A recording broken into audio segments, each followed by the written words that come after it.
350 మీటర్ల మీద ఉంటుంది.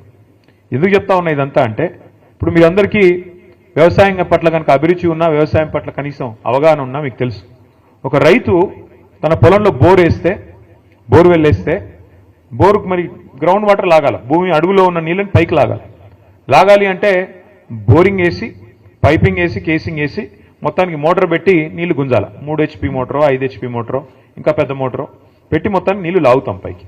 అట్లాగే కేసీఆర్ గారు చేసిన ప్రయత్నం ఏంటి అంటే, తెలంగాణలో గోదావరిలో సమృద్ధిగా నీళ్ళు ఎక్కడ దొరుకుతాయి అధ్యయనం చేసి మేడిగడ్డ అనే ప్రాంతంలో కాళేశ్వరం దగ్గర అక్కడైతే 365 రోజులు నీళ్లుంటాయి. తెలంగాణలో కరువు వచ్చినా ఇంకేం వచ్చినా అక్కడ మాత్రం నీళ్లు ఎప్పటికీ ఉంటాయనే ఆలోచనతో మేడిగడ్డ నుంచి అక్కడ 80 మీటర్లు గోదావరి ప్రవాహం, ఇక్కడ మనం కూర్చున్న కాడ 600 మీటర్లు, అక్కడి నుంచి నీళ్లు ఒడిసి పట్టి రోజుకి ఎన్ని నీళ్లు తెలుసా? మీరు హైదరాబాద్ చూసే ఉంటారు కదా అందరూ, ట్యాంక్ బండ్ చూసినారా? హుసేన్ సాగర్ ఉంది కదా, Hussain Sagar 1 TMC, Hussain Sagar capacity 1 TMC మొత్తం ఫుల్గా ఉంటాయి.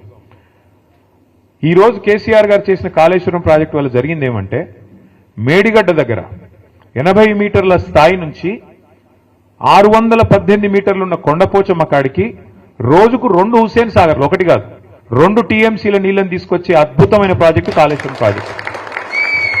ఒక రైతు బావిలో మన పొలంలో బోర్వెల్ వేస్తే ఎట్లయితే నీళ్లు పైకి లాగుతామో మోటార్ పెట్టి, అట్లాగే మరి రోజుకు 2 హుసేన్ సాగర్లో బట్టి నీళ్లు పైకి తోడాలంటే ఒక బకెటేసి లాగలేం కదా.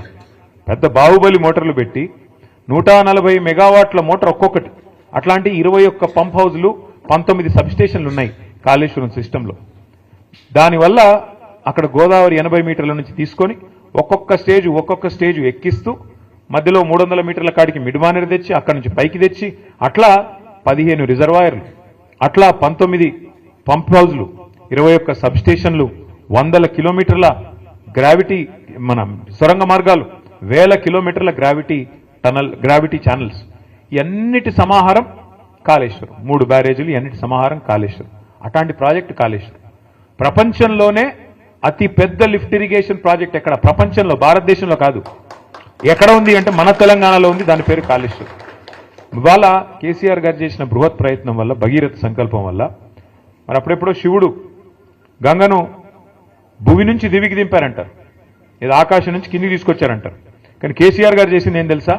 కింది నుంచి మీదికి తీసుకొచ్చి ఇవాళ 80 మీటర్ల నుంచి 618 మీటర్లకు తెచ్చితే దానివల్ల ఏం జరిగింది?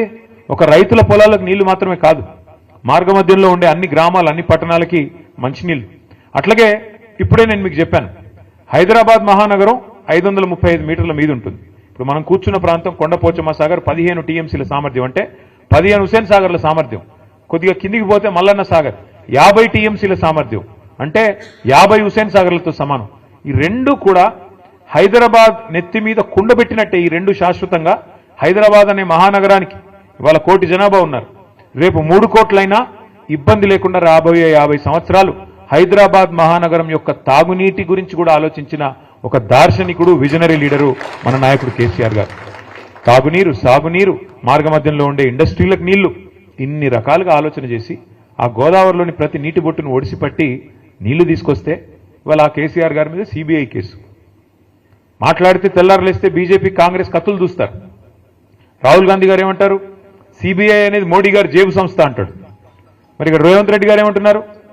కాదు CBI చాలా మంచి సంస్థ, వాళ్ళకే ఇస్తానని చెప్పి దేశమంతా కాంగ్రెస్ పార్టీ దుమ్మెత్తిపోస్తుంటే CBI, ED, IT మీద ఇక్కడ ఉన్న రేవంత్ రెడ్డి గారు మాత్రం లేదు CBI చాలా అద్భుతమైన సంస్థ, చాలా గొప్ప సంస్థ, వాళ్ళకే ఇస్తానని చెప్పి ఇస్తే ఏం అర్థం చేసుకోవాలి మనం? దీని వెనుక ఉన్న రాజకీయం ఎట్లా అర్థం చేసుకోవాలి మనం? ఇందాక జగదీష్ రెడ్డి గారు చెప్పింది అక్షర సత్యం. ఇవాళ తెలంగాణ పచ్చబడుతుంటే కొంతమంది కళ్ళు ఎర్రబడుతున్నాయి, నచ్చట్లేదు వాళ్ళకి, వాళ్ళ కడుపులో ఎక్కడో దేవినట్టు అవుతున్నది. ఎందుకంటే తెలంగాణ బాగుపడుతుంటే, కేసీఆర్ గారి నాయకత్వాన్ని ప్రజలు ఆమోదిస్తుంటే, ప్రజలు అనుక్షణం గుర్తు చేసుకుంటుంటే వాళ్ళకి నచ్చట్లేదు. ఇక్కడ కార్మికులు బాగుండకూడదు, ఇక్కడ రైతులు బాగుండకూడదు, ఇక్కడ దరిద్రం తాండవిస్తేనే మన రాజకీయం సాగుతుంది అనే విధంగా ఇవాళ కాంగ్రెస్, బీజేపీ రాజకీయం చేసి ఇద్దరు కలిసి కేసీఆర్ గారి మీద ఏదో రకంగా కక్ష సాధింపు, ఏదో కేసు పెట్టి, ఏదో రకంగా బదనాం చేసి ప్రజల్లోకి పోయి ఏదో ఒకటి చేయాలా అని ఒక దుర్బుద్ధితో వ్యవహారం చేస్తూ ఉన్నారు. 21 నెలల్లో కాంగ్రెస్ ప్రభుత్వం సాధించింది ఏందయ్యా అంటే ఏమీ లేదు, ఉత్త శుష్క ప్రియాలు, శూన్యాస్తాలు, డైలాగులు తప్ప తెల్లారు లేస్తే ఒక్క పని జరిగిందా? ఆ డైలాగులు కూడా ఎంత నికృష్టమైన డైలాగులు. ప్రపంచంలో ఎవరైనా సరే అప్పు లేని మనిషి ఉంటాడు ఎవడన్నా?